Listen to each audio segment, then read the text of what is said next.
నమస్కారం. లక్ష్మి చెప్పే కథలకు స్వాగతం. వీణులతో వీక్షించటానికి సిద్ధం కండి.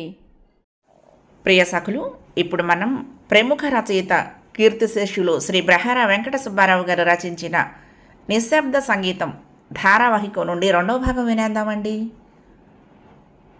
ఇంతలో వెంకయ్యమ్మ గారు రావటంతో సంభాషణ ఆగిపోయింది. వెంకయ్యమ్మ గారు, రేణు వచ్చింది, తనకిష్టమైన వంట చెయ్యండి ఈ పూట పురమాయించారు. లేదండి, నేను వెళ్ళాలి అంది రేణు. అనసూయమ్మ అంగీకరించలేదు. అసలు ఈ మధ్య రావటమే మానేశావు, ఏం వండుకు తింటావులే, ఈ పూటకి ఇక్కడ ఉండి ఉదయమే వెళ్దు గాని 9:30 అయ్యేసరికి రామ వచ్చేస్తుంది అంది. నేను రమ రోజు మాట్లాడుకుంటూనే ఉన్నామండి చెప్పింది. ఏమిటి అని ప్రశ్నార్థకంగా చూశారు అనసూయమ్మ. ఆ తర్వాత, అబ్బా ఫోన్లోనా, బాగున్నాయి మీ పలకరింపులు, అలా హలో అనుకుంటే సరే, అది వచ్చే వరకు ఉండాల్సిందే పట్టుపట్టారు. కాలక్షేపం కోసం భగవద్గీత చదవటం ప్రారంభించింది రేణు. 9 గంటలు అయ్యేసరికి రఘు రావటంతో చివాలున లేచి నిలబడింది. రఘు తిన్నగా మేడెక్కి మెట్ల మీదకి వెళ్తూ ఉంటే, సాయంత్రం మామయ్య వచ్చాడ్రా చెప్పింది అనసూయమ్మ. వెనక్కు తిరిగి, ఏడి ఉన్నాడా అడిగాడు రఘు. ఇంతవరకు ఉంటాడుట్రా, ఎప్పుడో వచ్చాడు, మళ్ళీ వెంటనే వెళ్ళిపోయాడు. తనయుడి మూడ్స్ గమనించిన తల్లి ఆ సమయంలో అంతకన్నా ఎక్కువ మాట్లాడలేకపోయింది. మరో అరగంటకు రమ రాగానే భగవద్గీతను కట్టిపెట్టింది రేణు. రాత్రి భోజనాల దగ్గర పెళ్లి ప్రస్తావన తేవాలనుకుంది అనసూయమ్మ, కానీ వీలు పడలేదు. మర్నాడు ఉదయం చీకటితోనే లేచింది రేణు. పెరట్లో పూలు కోసి అనసూయమ్మ గారి పూజా మందిరంలో ఉంచింది.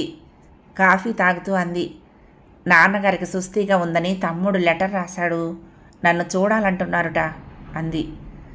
అలాగా, ఓసారి వెళ్ళి రావమ్మా, పెద్ద కాలం, పైగా నీకు పెళ్లి కాలేదన్న దిగులు ఒకటి సానుభూతి ప్రకటించింది. అసలు విషయం ఎలా అడగటమా అని ఆలోచిస్తూ ఉండిపోయింది రేణు. ఎప్పుడు వెళ్దామనుకుంటున్నావు అడిగింది అనసూయమ్మ. జీతం అందుకుని మొన్ననే పంపేశాను, ఓవర్ టైం బిల్లు మరొక 10 రోజులు పోతే కానీ అందదండి. నానుస్తూ ఆగిపోయింది. విషయం అర్థం చేసుకుంది అనసూయమ్మ. అప్పుడే నిద్రలేచి వస్తున్న రమను పిలిచింది. కళ్ళు నులుముకుంటూ తల్లిని సమీపించింది రమ. అన్నయ్య లేచాడో లేదో చూడమ్మా అంది. మేడ మీదకి వెళ్ళిన రమ వెంటనే తిరిగి వచ్చింది. లేచాడు, షేవ్ చేసుకుంటున్నాడు చెప్పింది. ఆ తర్వాత రేణు వైపు చూసింది. ఏమిటి సంగతి అన్నట్టు కళ్ళతోనే ప్రశ్నించింది. రేణు మాట్లాడలేదు. తల్లి మేడమెట్లు ఎక్కుతూ ఉంటే మళ్ళీ అడిగింది రమ, ఏమిటి విశేషం? విశాఖపట్నం వెళ్ళాలి, నాన్నగారికి ఒంట్లో బాగోలేదని ఉత్తరం వచ్చింది, డబ్బు కావాలి చెప్పింది రేణు. నన్ను అడగలేకపోయావు, ఇచ్చేదాన్ని 100 రూపాయలు ఉన్నాయి అంది రమ.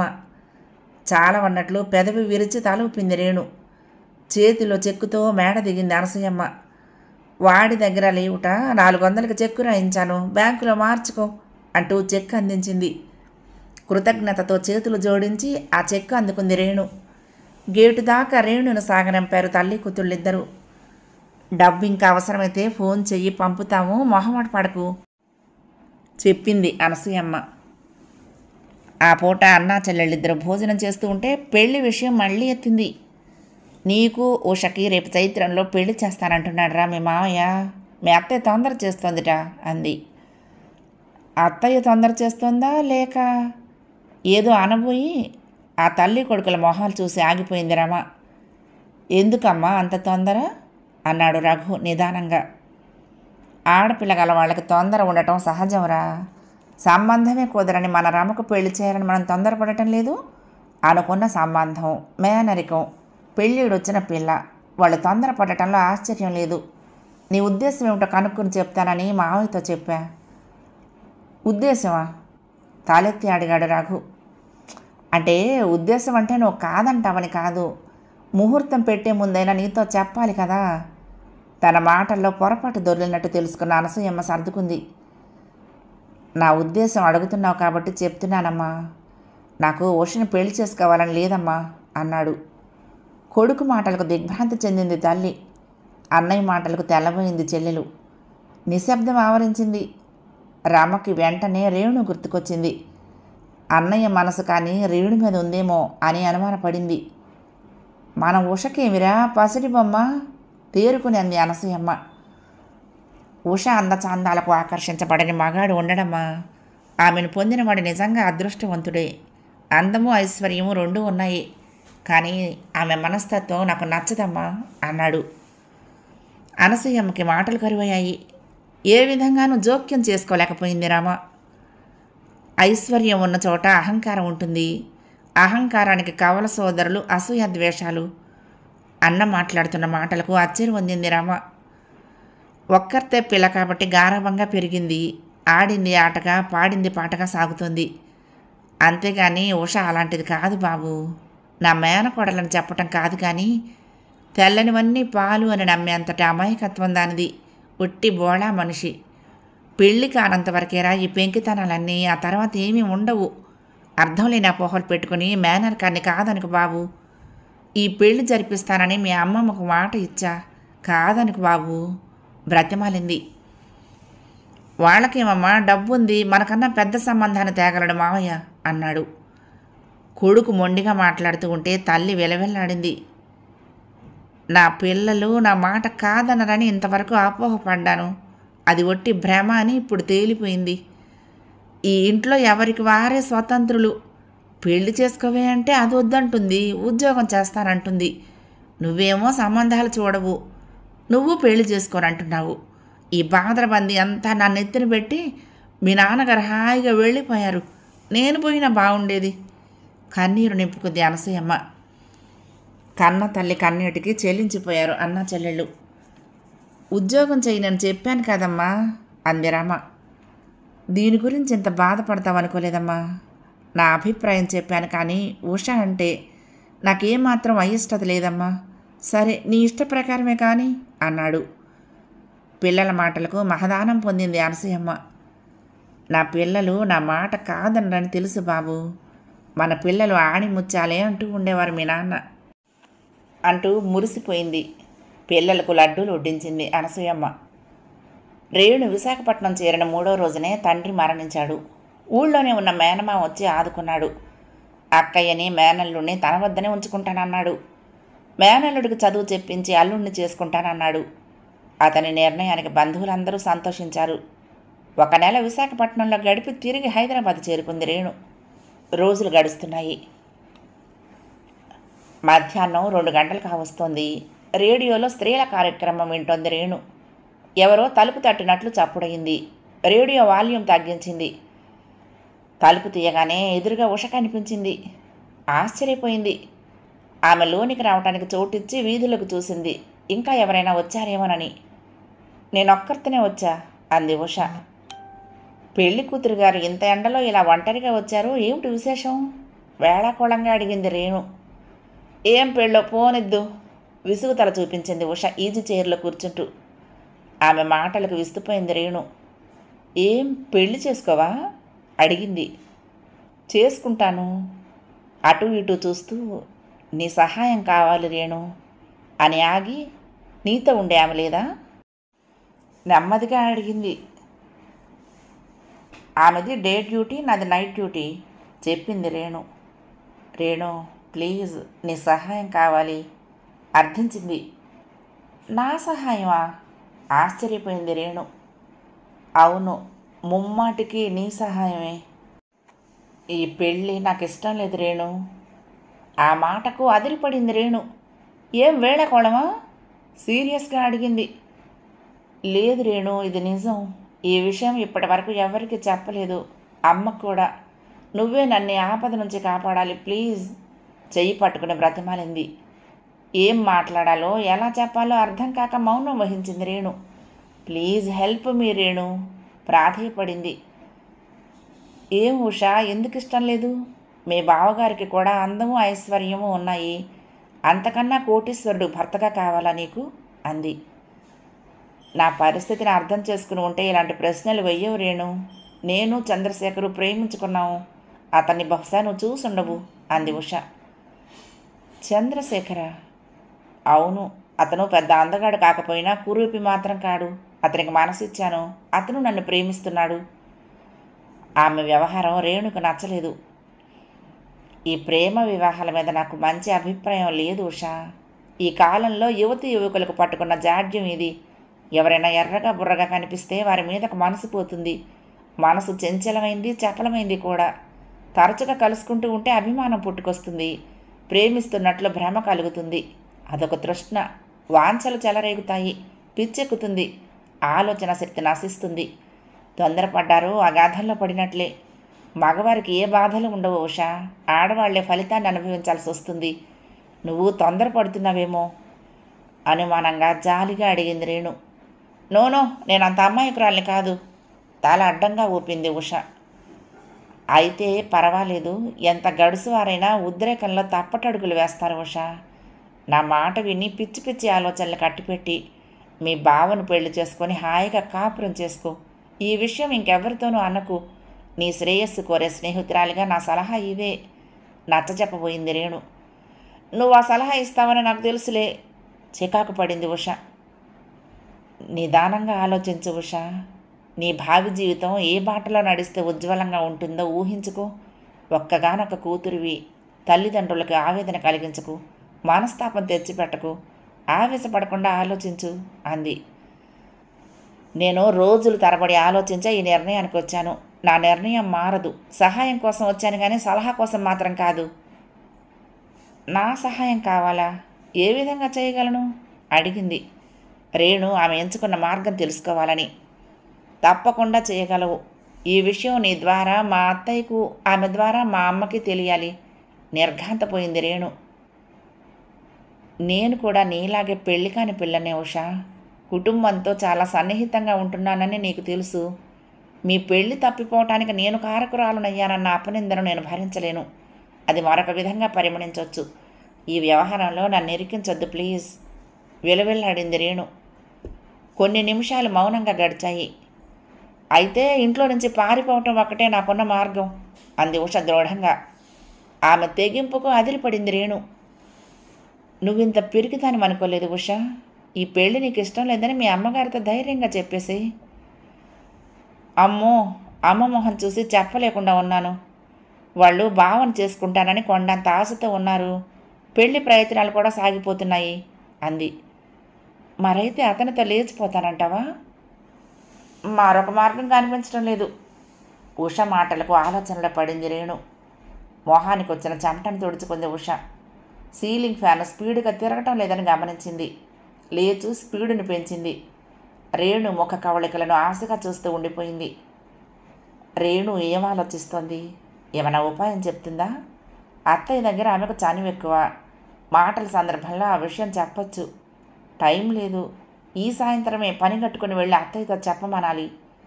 ఉష ఆలోచనలు ఉషవే. కొన్ని నిమిషాలు నిశ్శబ్దంగా గడిచాయి. ఉష అంది రేణు నిశ్శబ్దాన్ని చీలుస్తూ. చెప్పు రేణు అంది ఉష ఉద్వేగంగా. ఈ ప్రేమ వివాహాల మీద నాకు మంచి అభిప్రాయం లేదు ఉష. అవి నవలల్లోనూ సినిమాల్లోనూ మాత్రమే సుఖాంతం అవుతాయి. నిజ జీవితంలో చాలా కష్టం. పెద్దలు ఆమోదించకపోతే అనేక కష్ట నష్టాలకు గురి కావాల్సి వస్తుంది. వేరే ఆలోచనలు పెట్టుకోక మీ బావను పెళ్లి చేసుకొని హాయిగా ఉండు నిట్టూర్చింది ఉష. అబ్బా, నువ్వు మళ్ళీ మొదటికే వచ్చావు అంది అసహనంగా.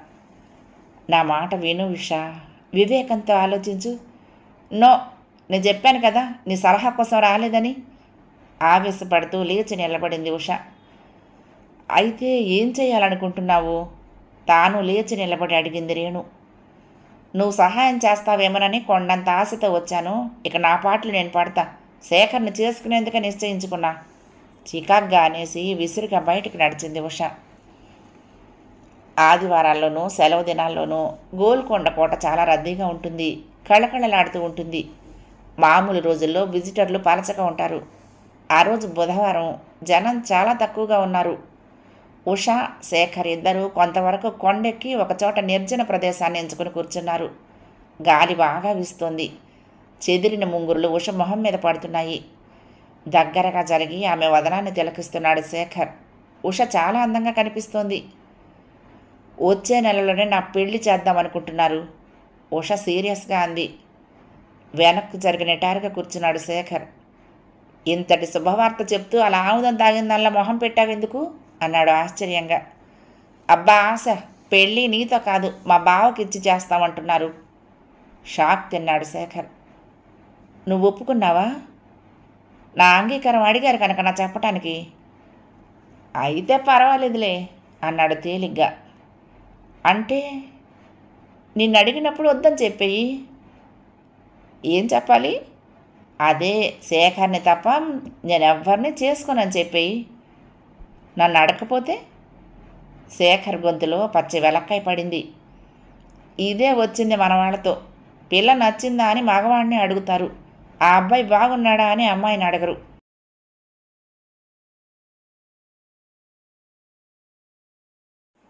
తన జీవిత భాగస్వామిని ఎంచుకునే అవకాశం ఆడదానికి ఇవ్వరు. ఆమె అంగీకారంతో ప్రమేయం లేనట్లు ప్రవర్తిస్తారు, పెళ్లి ఖాయం చేస్తారు. విసుక్కున్నాడు. ఆ విషయాలన్నీ ఎందుకు ఇప్పుడు నన్నేం చేయమంటావు? అసహనంగా అడిగింది. ధైర్యంగా మీ అమ్మగారితో చెప్పి సలహా ఇచ్చాడు. అమ్మ బాబోయ్ భయపడింది ఉష. బాబుతో చెప్పాలంటే భయం కానీ అమ్మతో చెప్పడానికి అన్నాడు. చెప్పాలనే చాలాసార్లు ప్రయత్నించాను శేఖర్. అమ్మ మొహం చూస్తూ ఉంటే ఆ విషయం ఎత్తలేకుండా ఉన్నాను. పోనీ లెటర్ రాసి అందించు. లాభం లేదు. మరింకేం చేస్తావు? మీ భావన చేసుకో. కోపగించుకున్నాడు. ప్రియుణ్ణి ప్రసన్నం చేసుకోవాలని లాలనగా అంది. మన వ్యవహారం మరొక వ్యక్తి ద్వారా వాళ్ళకు తెలియాలి శేఖర్. అలా తెలిసాక వాళ్ళ ప్రవర్తన ఎలా ఉంటుందో గమనించాలి. నన్ను నెగ్గదీసి అడిగితే ధైర్యం చేసి చెప్పేస్తా అంది. మన వ్యవహారం వాళ్ళకు తెలియాలి అంతేగా అన్నాడు సాలోచనగా. అవునన్నట్లు తాలూపింది ఉష.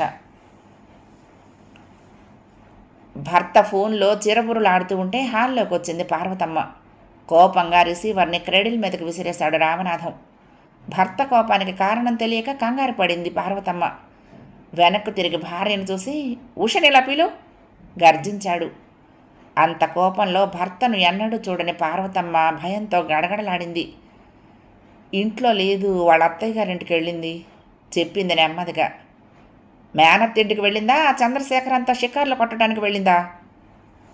భర్త మాటలకు ఆశ్చర్యపోయింది పార్వతమ్మ. మీ చెల్లెల గారింటికే వెళ్ళింది అంది తగ్గు స్వరంలో భయంగా. రాస్కెల్, ఈ మాట రా, నీ కాళ్ళు విరగొడతా. పెద్ద కుటుంబంలోని వాడు కదా, వస్తున్నాడు అని ఊరుకున్నాను. ఉష మీద ప్రేమ బాణాలు వేస్తున్నాడనమాట. పళ్ళు కొరికాడు. ఏమిటండి మీరు చెప్పేది? మీకెవరు చెప్పారు? విలవిల్లాడింది పార్వతమ్మ. వాళ్ళమ్మ వర్ధనమ్మట అమలాపురం నుంచి ఫోన్ చేసింది. ఎంత ధైర్యం! మీ అమ్మాయి మా అబ్బాయి ప్రేమించుకున్నారు, వాళ్ళ పెళ్లి జరిపించడం మన పెద్దల బాధ్యత అంటూ నాకు హితబోధ చేస్తుంది. అయినా నీ కూతురికేం బుద్ధి లేదు? ఒకవైపు పెళ్లికి ముహూర్తం పెట్టబోతూ ఉంటే పరాయి వాడితో ప్రేమ కలాపాలా? నిప్పుల మీద నిలబడ్డాడు రామనాథం. ఇందులో నిజమెంతో అబద్ధమెంతో తెలుసుకోకుండా ఏమిటండి ఆ కేకలు? అందరికీ వినపడతాయి. ఉషని రానివ్వండి, అన్ని విషయాలు తెలుసుకుందాము. ఆ ఫోన్లో ఏదో మోసం ఉందని నా అనుమానం. ఉష నా బిడ్డ, దానికి అలాంటి విషయాలు తెలియవు. ఈ సంగతి ఎవరితోనైనా అనేరు, మీకు అసలే ఆవేశం ఎక్కువ. భర్తని శాంతింపచేయాలని ప్రయత్నించింది. ఫోన్ దగ్గరకు వెళ్ళి ఏదో నెంబర్ డైల్ చేశాడు రామనాథం. ఎవరు? రమా? ఉష అక్కడుందా అడిగాడు. భయంగా భర్త మొహంలోకి చూస్తూ ఉండిపోయిందామె. ఆహా, ఏం లేదు, తొందర ఏం లేదు అనేసి రిసీవర్ పెట్టేశాడు. పార్వతమ్మ మనసు తేలికపడింది. చూసారా, మీదంతా అనుమానమేనండి. మన అమ్మాయి ఎలాంటిది కాదు. తన అభిప్రాయాన్ని మరొకసారి తెలియచేసింది. రామనాథం మాట్లాడలేదు. సోఫాలో చతికిలపడి ఆలోచనలో మునిగాడు. భర్తను సముదాయించిన పార్వతమ్మకు కూతురి ప్రవర్తన ఆ క్షణంలో అనుమానంగానే తోచింది. ఆ చంద్రశేఖర్ చీటికి మాటికి ఇంటికొస్తూ ఉంటాడు. ఉషతో చాలాసేపు కబుర్లు చెప్పి వెళ్తాడు. ఇలాంటిది జరగకూడదనే కూతుర్ని చాలాసార్లు మందలించింది కూడా. పెళ్లి కావలసిన పిల్లకు వాడితో కబుర్లేమిటి అని. వస్తున్నాడు, పొమ్మనగలవా? పైగా మినిస్టర్ గారి బావమరిది. మర్యాద కోసం, సభ్యత కోసం, ఆ తర్వాత కాలక్షేపం కోసం బాతాకాని కొడుతున్నా. రావద్దని ఖచ్చితంగా చెప్తే రాడనుకో. అతనితో అమర్యాదగా ప్రవర్తించారని నాన్నగారికి తెలిస్తే మన ఇద్దరిని తిడతారు అనేది. భర్త బయటికి వెళ్ళగానే ఫోన్ చేసింది. ఉషని వెంటనే పంపమని రమకు చెప్పింది. బాగా పొద్దుపోయాక ఇల్లు చేరుకుంది ఉష. కూతురు రాగానే, ఆ చంద్రశేఖర్ది ఏ ఊరు ఉష అడిగింది. అమలాపురం అని చెప్పాడమ్మా. వాళ్ళ అమ్మగారు సాయంత్రం మీ నాన్నగారితో మాట్లాడారు. తడబడింది ఉష. నాన్నగారితోనా? ఏమని భయంగా అడిగింది. మీరిద్దరూ ప్రేమించుకున్నారని, పెళ్లి చేసుకోవాలనుకుంటున్నారా? నేను నాన్నగారు రెచ్చిపోయారు, నా మీద విరుచుకుపడ్డారు. ఉష మౌనం వహించడంతో అనుమానం దృఢపడి, నిజమా? మీరిద్దరూ ప్రేమించుకున్నారా? తల్లి నెగ్గదీసి అడుగుతూ ఉంటే నీళ్లు నమిలింది ఉష. చెప్పవే, నిజమా? హుంకరించింది. అవునమ్మా అంది తల వంచుకొని వణుకే పెదవులతో.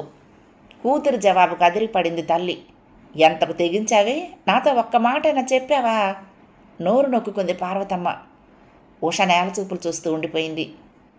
ఈ విషయం మీ నాన్నగారికి తెలిస్తే మనిద్దరినీ కలిపి ముక్కలు ముక్కలుగా నరికి హుస్సేన్ సాగర్లో పడేస్తారు. వెర్రి వెర్రి వేషాలు వేయక నోరు మూసుకొని ఇంట్లో పడుండు. అయిన సంబంధం, మేనరికం, ఐశ్వర్యం, హోదా రెండూ ఉన్న కుటుంబం. అవ్వా, ఇవేం బుద్ధులే నీకు? వచ్చే నెలలో కాదు 10 రోజుల్లోనే ఓ ముహూర్తం ఉందిట. ఆ ముహూర్తానికి నీకు పెళ్లి చేసేస్తాం. ఆవేశపడింది పార్వతమ్మ. అమ్మా తలెత్తింది ఉష. ఆమె కళ్ళల్లో నీరు నిండుకుంది. నాకు ఈ పెళ్ళి ఇష్టం లేదమ్మా. చేసుకుంటే సేకరణ చేసుకుంటా, లేకపోతే హుస్సేన్ సాగర్లో పడి చేస్తా. కూతురి మాటలకు నిర్ఘాంతపోయింది పార్వతమ్మ. ఇలాంటి పనులు చేసే కన్నా చచ్చినా పర్వాలేదే. 4 రోజులు ఏడ్చి ఊరుకుంటాము. ఆ కులం గోత్రం తెలియని వాడిని పెళ్ళాడితే నిన్ను చూసి జీవితాంతం ఏడవలసి వస్తుంది. చస్తే చావు, ఎవరిని బెదిరిస్తావు? ఉద్రేకంలో ఏం మాట్లాడుతుందో తెలియని పరిస్థితిలో ఉంది పార్వతమ్మ. అమ్మా అంటూ బావురుమని ఏడుస్తూ సోఫాలో కూలిపోయింది ఉష. మెయిన్ గేటు దగ్గర కారు హారన్ వినిపించింది. రామనాథం వచ్చాడని ఆ తల్లి కూతుళ్ళు గ్రహించారు. కంగారు పడ్డారు. భయంతో గడగడలాడారు. లే లే, పోయి బాత్రూమ్కి పోయి మొహం కడుక్కో.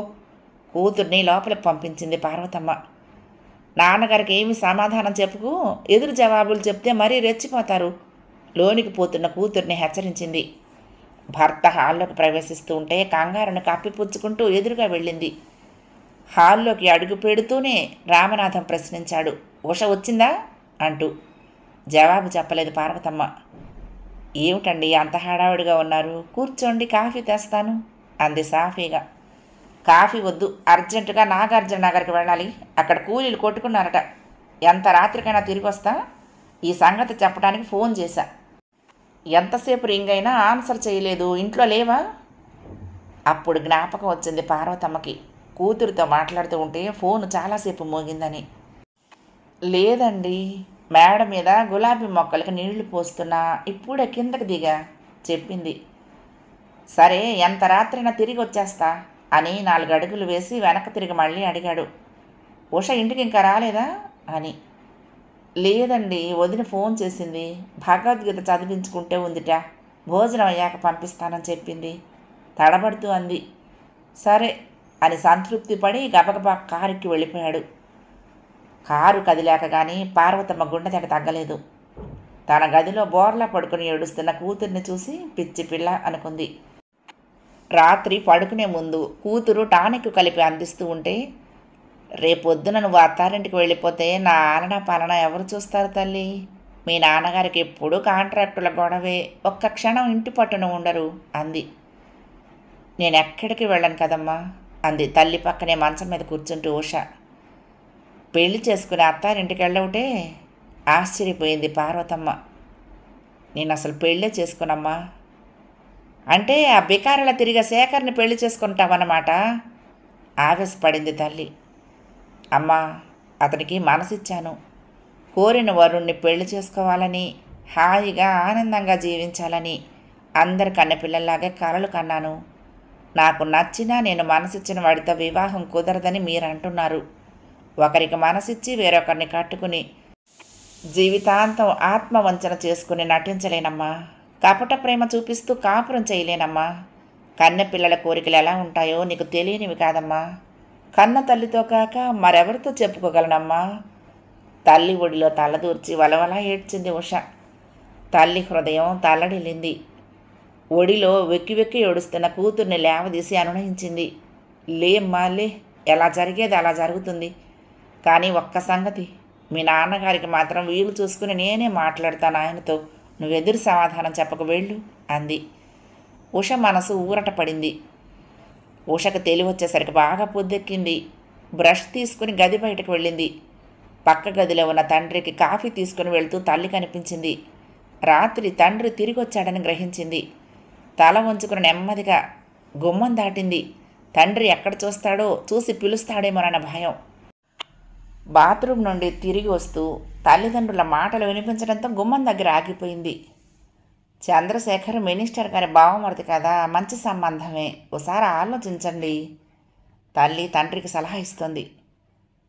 ఆ కుర్రాడి ఆస్తిపాస్తులు ఏమిటో అంతస్తు ఏమిటో తెలీదే.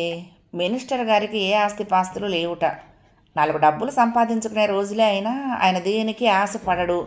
కింద వాళ్ళని తీసుకొనియడు. పనులు చేయించుకోలేక చస్తున్నాం. 2 ఏళ్ళైనా ఫైనల్ బిల్ ఇంకా పేమెంట్ కాలేదు. పని బాగోలేదని ఇంజనీర్లను గట్టిగా మందలించారట. తిరిగి పని చేయమంటున్నారు ఇంజనీర్లు. అతడు కొరకరాని కొయ్య అన్నాడు. అవును, తప్పే ఉంది అంది తల్లి మామూలు ధోరణిలో యథాలాపంగా. అలా అంత కరెక్ట్గా చేసుకుని పోతే నీకేనాడు ఈ బంగళా ఉండేదా?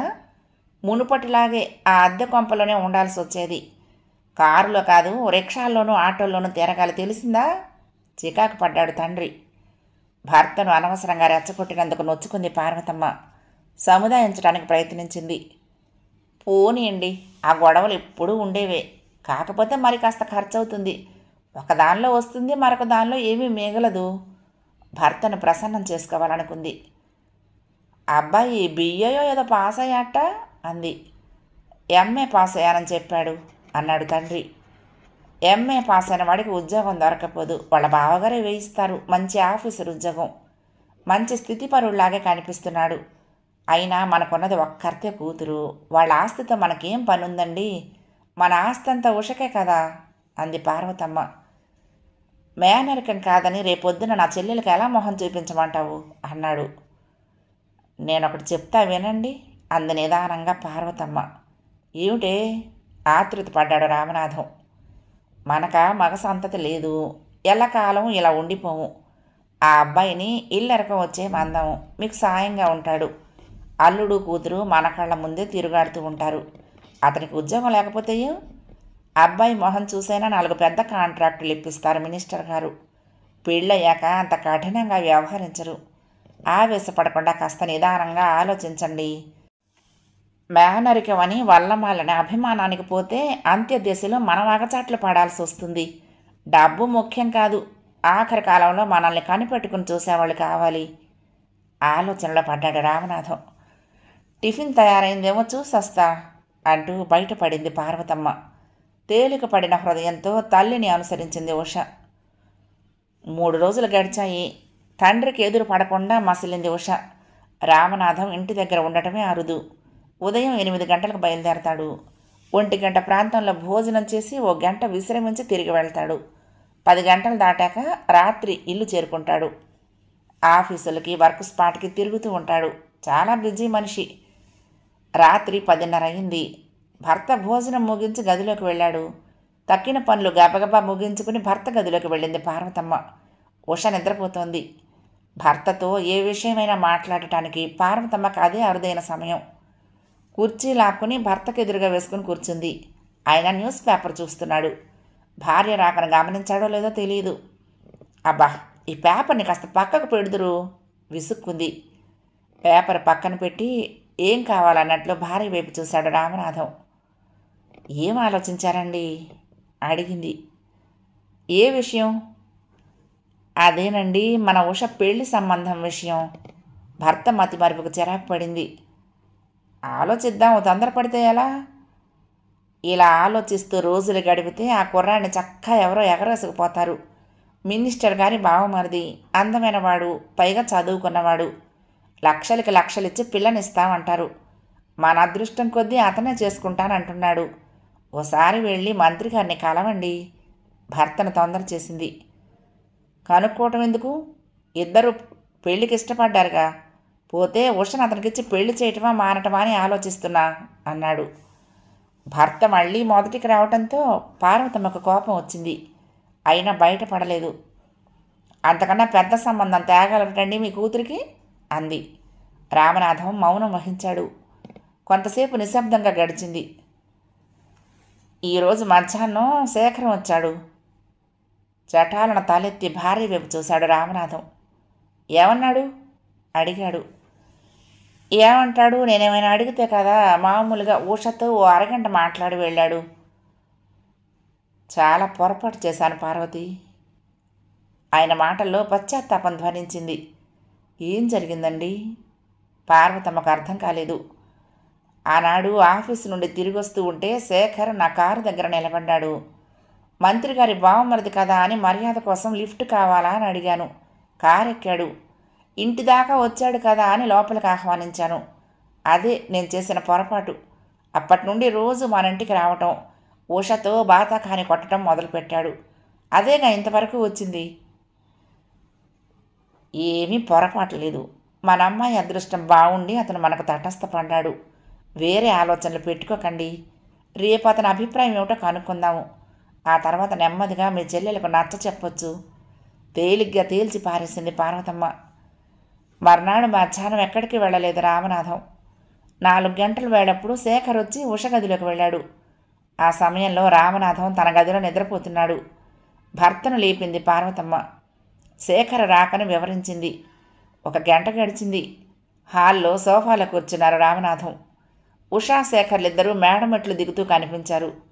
తండ్రిని చూశాక పై మెట్టు మీదనే ఆగిపోయింది ఉష. శేఖర్ అది గమనించలేదు. మెట్లు దిగాడు. శేఖర్ ఇలా వచ్చి కూర్చో. ఎదురుగా ఉన్న సోఫాను చూపించాడు రామనాథం.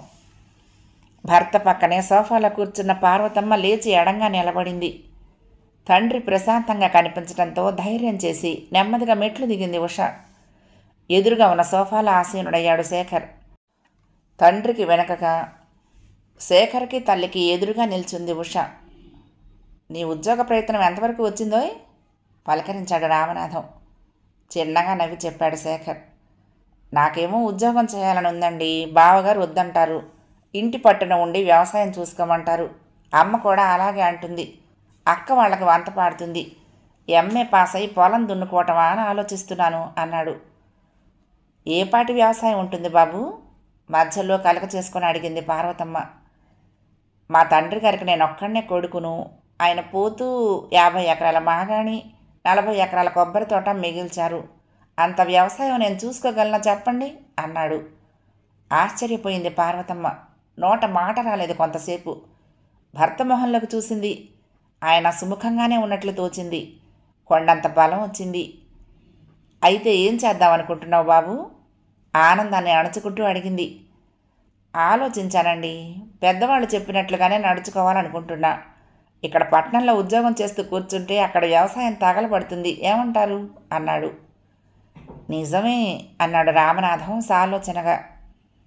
అంతే బాబు, అంత వ్యవసాయం పై వాళ్ళకి అప్పగించకూడదు. రోజులు బాగాలేవు. నమ్మిన వాళ్లే మోసం చేస్తున్నారు. స్వయంగా చూసుకోవటమే మంచిది. తన అభిప్రాయాన్ని వ్యక్తం చేసింది పార్వతమ్మ.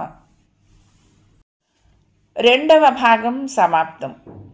ప్రియ సఖులు, ఈ కథ మీకు నచ్చితే తప్పకుండా లైక్ చేయండి, షేర్ చేయండి, కామెంట్ చేయండి, సబ్స్క్రైబ్ చేసుకుని నన్ను ఎంకరేజ్ చేయండి. ఉంటానండి. ప్రేమతో లక్ష్మి, కృష్ణాతీరం దుర్గమ్మ సన్నిధానం. నమస్తే.